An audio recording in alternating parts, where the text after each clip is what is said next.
rasa di sini sudah banyak yang menanam anggur lebih dulu dari saya sebenarnya. Jadi saya hanya akan mencoba mengingatkan, mengulas tentang anggur itu di Indonesia seperti itu. Dari pertama ini budidaya tanaman anggur, ini adalah sistem pruning. Jadi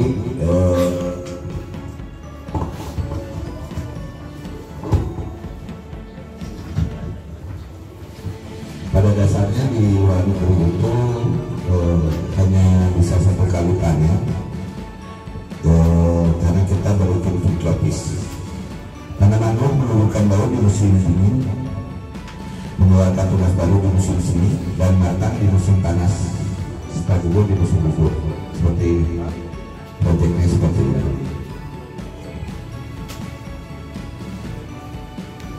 Nah, kendala tanaman anggur di Indonesia itu memerlukan waktu adaptif antara subtropis ke tropis yang selalu tumbuh tiap hari tanpa berhenti.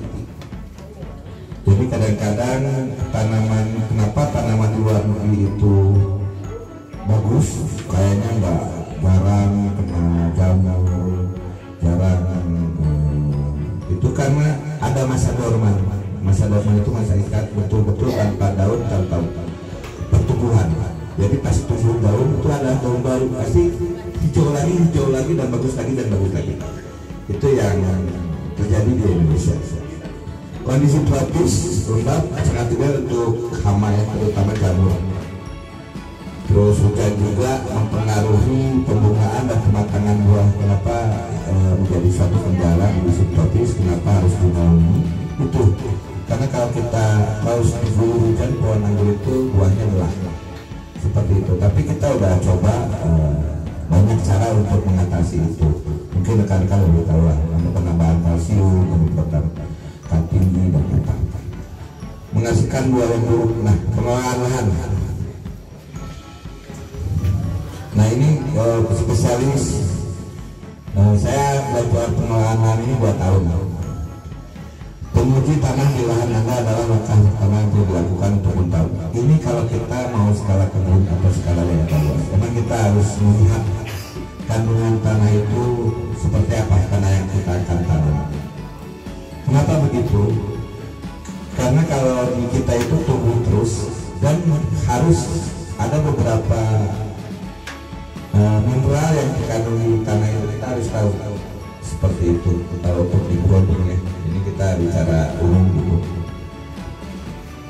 Kekurangan mineral apa, jadi kita tahu untuk ditambah pupuk apa, kekurangan nutrisi apa, kita turun tanah itu harus direkayasa atau tidak, itu diuji, harus diuji kalau kita mau nanam buah ini secara luas seperti itu.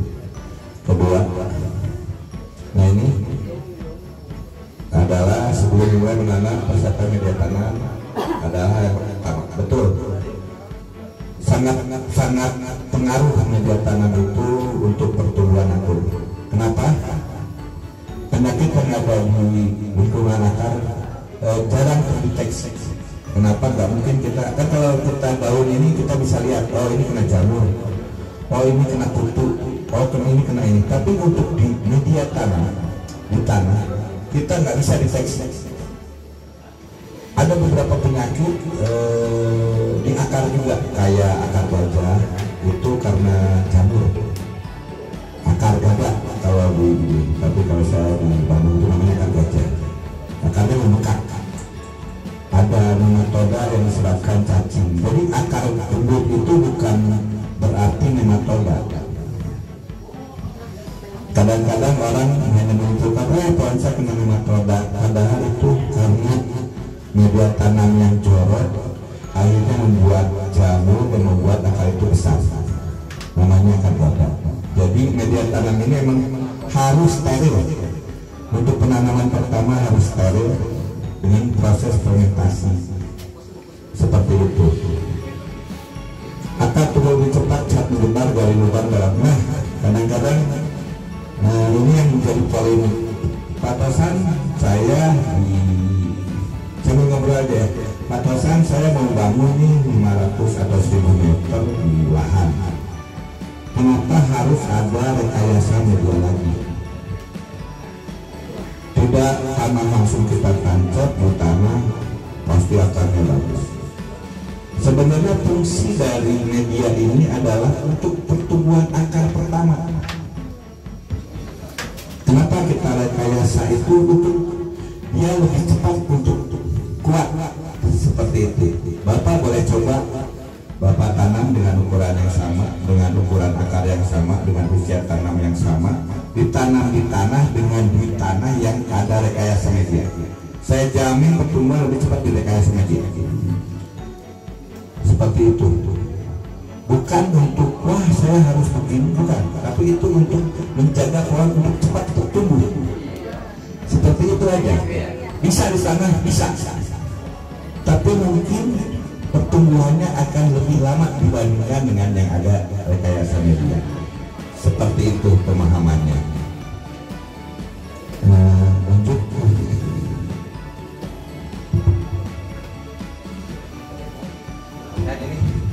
Ini kandungan yang saya pakai sebenarnya, tapi ini tidak mengikat. Jadi di mana lokasi dengan suhu dan iklim yang ada di tempat. Kalau saya mixnya 1:1 itu sekam bakar, sekam lapuk yang harus fermentasi, tanah lembang, tanah subur. Tapi saya pakainya tanah bambu. Terus kalau kambing atau kotoran hewan bisa sapi, bisa ayam sebenarnya. Cuman ini yang dua ini harus difermentasi, antara sekam lapuk dengan komet kambing ini harus difermentasi. Kenapa difermentasi? Pertama misalkan sekam lapuk itu membawa jamur. Sekam lapuk itu meskipun lapuk, karena kadang-kadang kita baru giling udah keluar nih gabah kasar, kulit badak lah. Kulit badak, kalau di sana kulit badak gitu ya, atau apa ya di bahasa di sini ya, pokoknya sekam besar, bukan ini. Nah, kulit gabah keringnya itu dia masih membawa menir dengan ketinggian jamur yang kayak bulu-bulunya itu akan menimbulkan jamur. Itu yang kita harus fermentasi sebenarnya, menghilangkan jamur yang tersedia yang terbawa sama media sekam lapuknya itu. Begitupun kohe. Kenapa kohe harus fermentasi? Itu kita mensterilkan. Tadi yang saya balikan. Kenapa kita media tanam itu penting? Karena kita nggak bisa lihat penyakit yang ada di media tanam. Kita nggak mungkin setiap 6 bulan kita kontrol, kita angkat akarnya. Jadi ini basic yang utama yang kadang-kadang orang lupakan tentang media tanam. Menurut saya media tanam itu adalah suatu hal yang penting, sangat-sangat penting. Saat rumah itu bersih dan nyaman, maka pertumbuhan pohon anggur akan saya jamin lebih tumbuh dengan sehat dibandingkan dengan kita asal-asalan. Seperti itu. Kalau mungkin di daerah dataran rendah di bawah 300 bisa main tanah. Kenapa bisa main tanah? Karena dia lebih banyak menyimpan kandungan air. Kang Ocan pakai tanah nggak? Kalau saya enggak. Kenapa enggak? Karena kami mainnya di ketinggian di 1000 mdpl sampai 1400 mdpl. Jadi saat kita siram dengan media yang bisa menyimpan air yang lama, itu akan menyebabkan busuk akar. Jadi kalau saya betul-betul poros seperti itu aja. Jadi ini bukan patokan. Maka silakan teman-teman dipakai dengan dicoba dengan ketinggian dan iklim di tempat teman-teman semua. Seperti itu. Lanjut. Nah ini syarat tumbuh ini sangat penting. Atasan, kenapa ya pohon saya kontak aja padahal media sudah poros, pupuk sudah bagus? Ini juga mempengaruhi.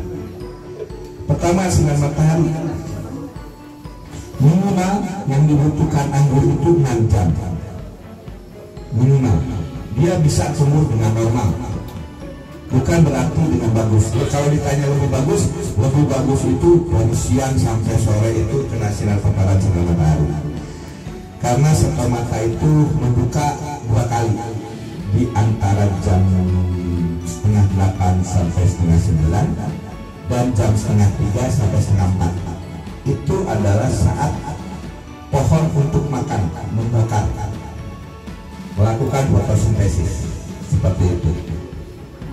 Terus udara, nah ini sangat penting karena pas sirkulasi udara ini, kenapa yang banyak di GH yang sirkulasinya kurang bagus itu jamur, tumbuh banyak jamur. Begitupun tentang trip, mungkin teman-teman tahu trip. Trip itu bukan disebabkan kelembaban. Kadang-kadang orang, wah ini trip itu lembab, oh trip itu basah. Trip itu bukan karena lembab atau basah, tapi karena panas. Dan penyebarannya sangat cepat. Seperti itu. Makanya dibutuhkan sirkulasi udara untuk menjaga suhu dalam lingkungan pohon anggur itu tetap normal. Seperti itu. Kenapa kayak di sini ya di Kung Anggur gitu, saya lihat di loteng atau di lantai 2 atau di lantai 3 lebih bagus dibandingkan di lantai bawah.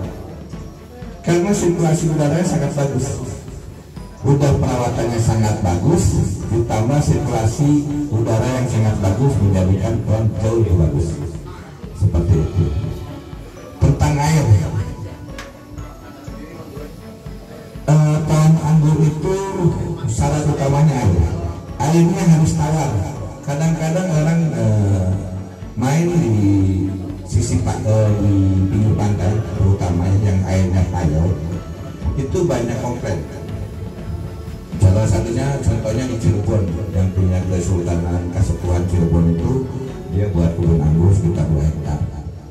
Udah bagus, sudah tinggi, tiba-tiba rob 2 hari rob, mati semua pohon.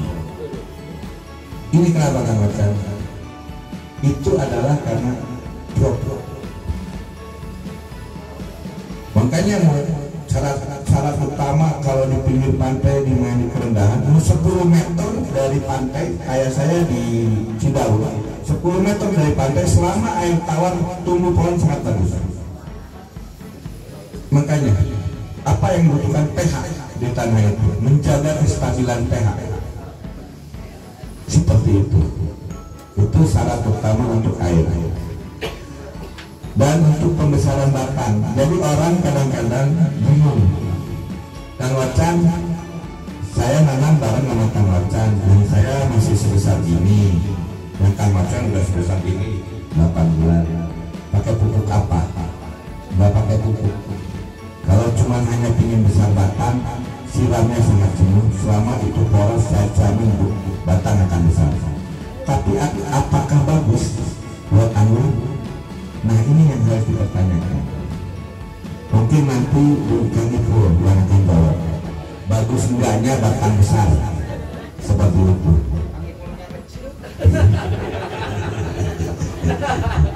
Ini banyak Kang Ipul nanti tentang penyiraman air. Kalau saya itu selama teman-teman mau batang besar, ya maksudnya batang anggurnya itu besar, itu dengan cara terapi air kalau saya bilang.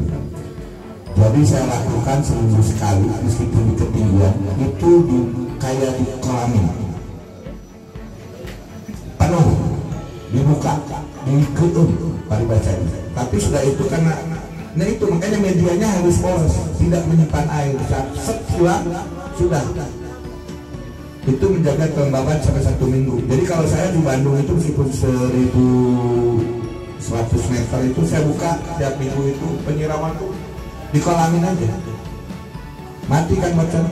Saya udah beberapa tempat nggak ada yang mati, malah batang bagus-bagus. Dengan media yang minim pun, contohnya hanya setinggi ini, 30 cm kali 60 kali 60, bawahnya beton, itu batang bisa tumbuh besar itu.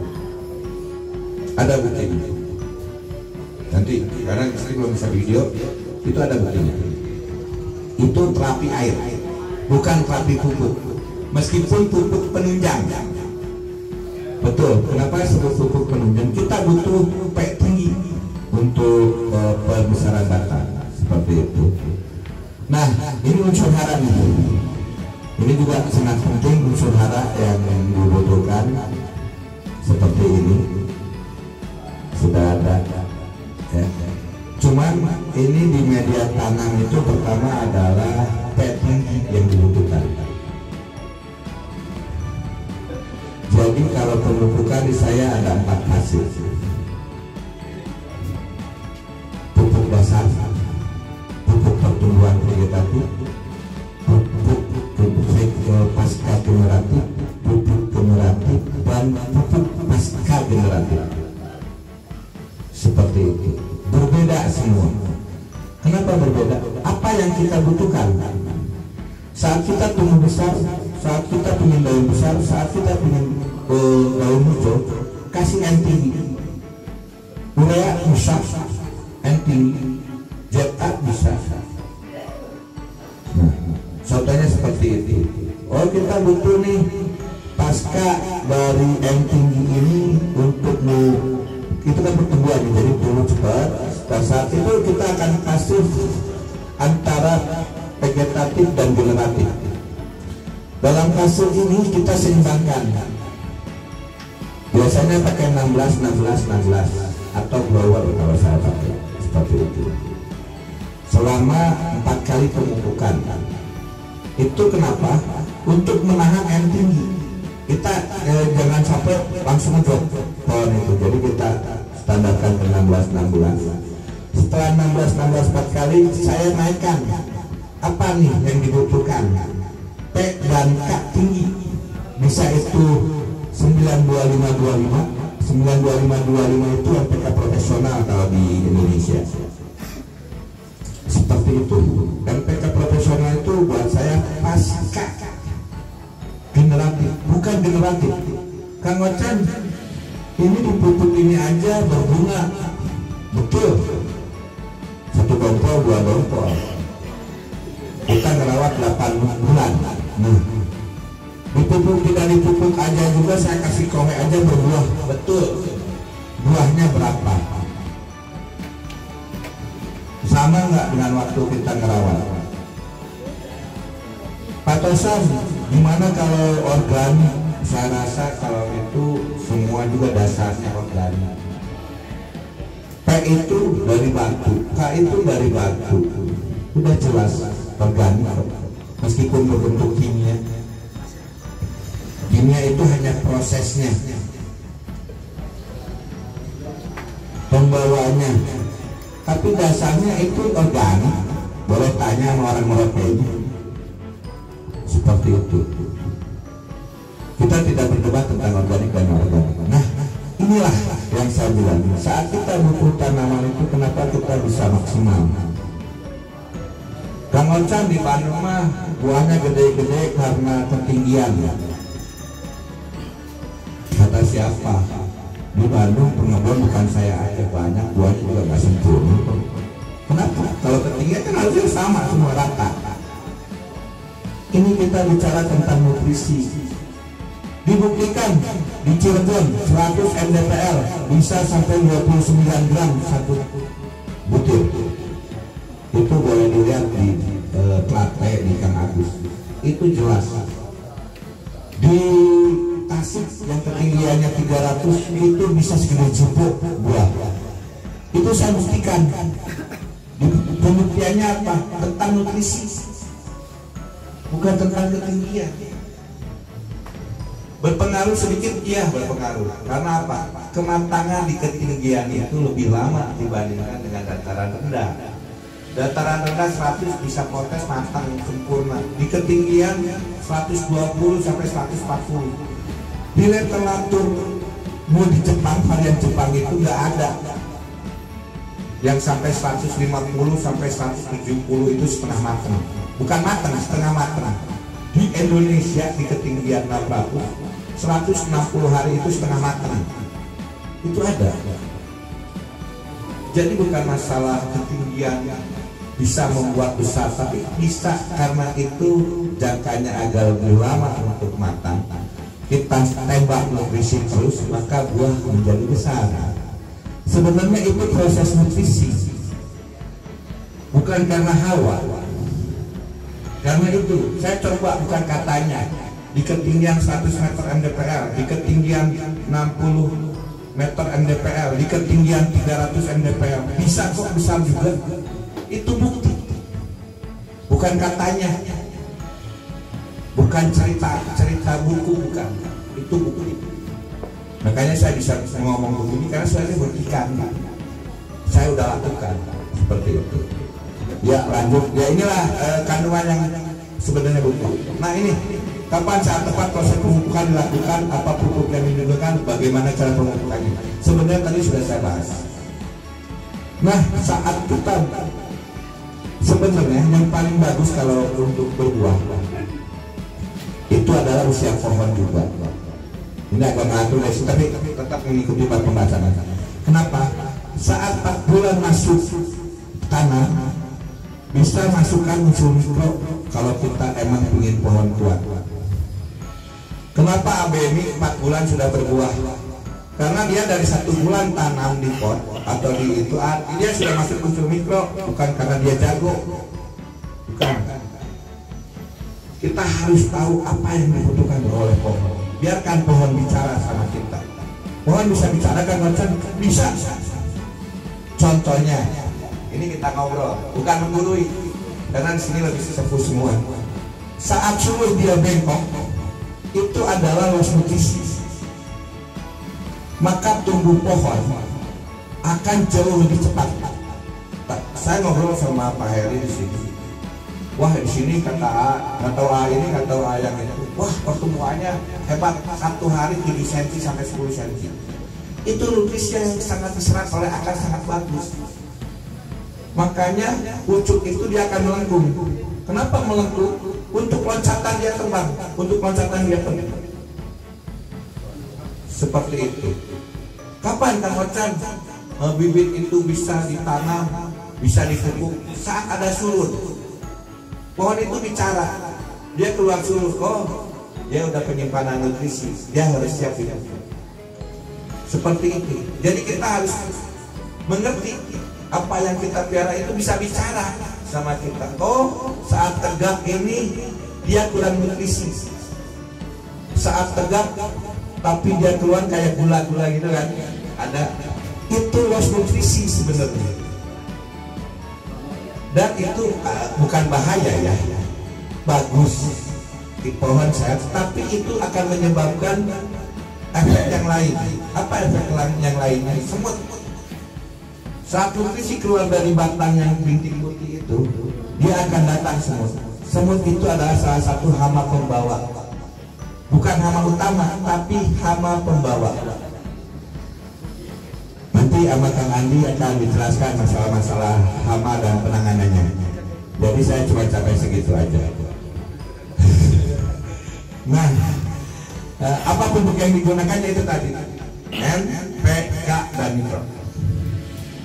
Kapan dibutuhkan? Itu kan ada gambar, nanti bisa dicari di Google atau teman-teman sudah mengalami. Kapan pohon itu menuruni, kapan pohon itu mengkerut, itu harus ada. Seperti itu. Bagaimana cara pemupukannya? Cara pemupukannya ada 2. Ini mau vegetatif atau generatif yang saya lakukan ya. Itu kocor 3 jadi kocor dicampur air, ditabur atau disemprot. Cuman kalau yang disemprot itu dia harus yang larut sama air. Kalau kita di satu produk pupuk itu ada gambar air. Gambar air itu menandakan pupuk itu cepat larut. Saat cukup menjadi air dan dikandung sama air, disemprotkan itu bisa. Jadi ada 3 itu. Gimana teman-teman? Kalau saya biasanya untuk pertumbuhan vegetatif ditabur atau dikocor. tapi saat masuk vegetatif pasca generatif itu ada yang tabur untuk utama didorong sama fotosintesis. Jadi saya lakukan dua, dikocor dan semprot seperti itu. Nah udah ini udah jadi saya udah bahas lebih dulu dari ini ya. Nah ini apa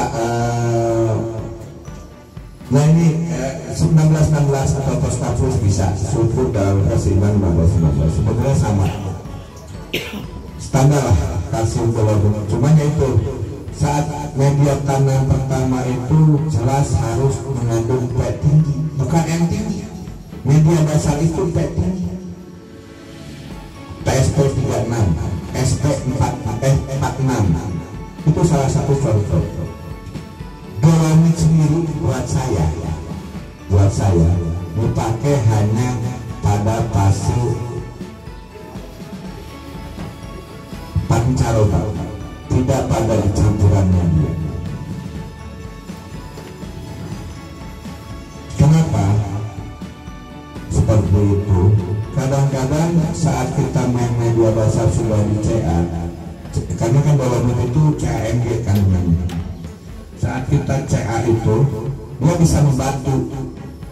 Jadi kalau saya emang dibuat dulu, tapi di pasca udah pohon tinggi itu tidak pakai untuk pancaroba karena slow release untuk meningkatkan pH sebenarnya seperti itu.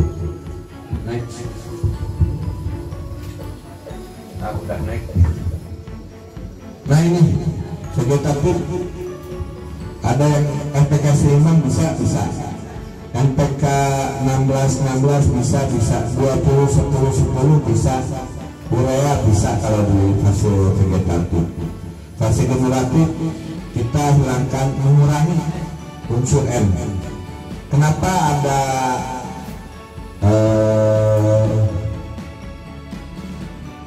masa stres air?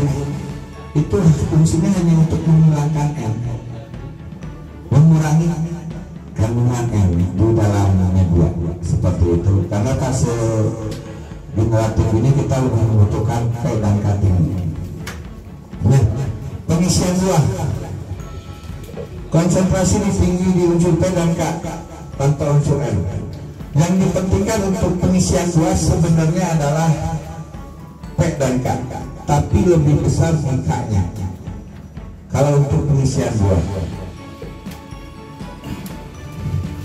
Fase pematangan buah atau fase pengisian rasa manis saya pakai K tinggi, mungkin N-nya 0, P-nya 0. Saya pakai untuk pengisian itu ada pun berbandingnya agak jauh. Contohnya apa? Subur kali, KCl, unsur-unsur tunggal K untuk rasa manis, menimbulkan rasa manis itu bisa dengan K tinggi seperti itu. Pengertian pemberian pengisidasi sudah untuk pasca panen mungkin sudah pada tahu ya, karena kita untuk menjaga agar itu sehat. Lanjut.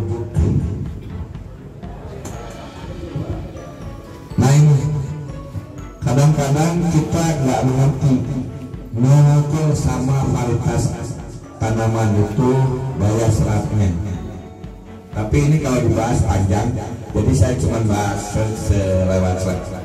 Jadi kalau saya itu buat dengan teman-teman banyaknya sudah coba setahun 2 tahun ini. Jadi ini varian ini membutuhkan P-nya jauh lebih tinggi dibandingkan varian ini.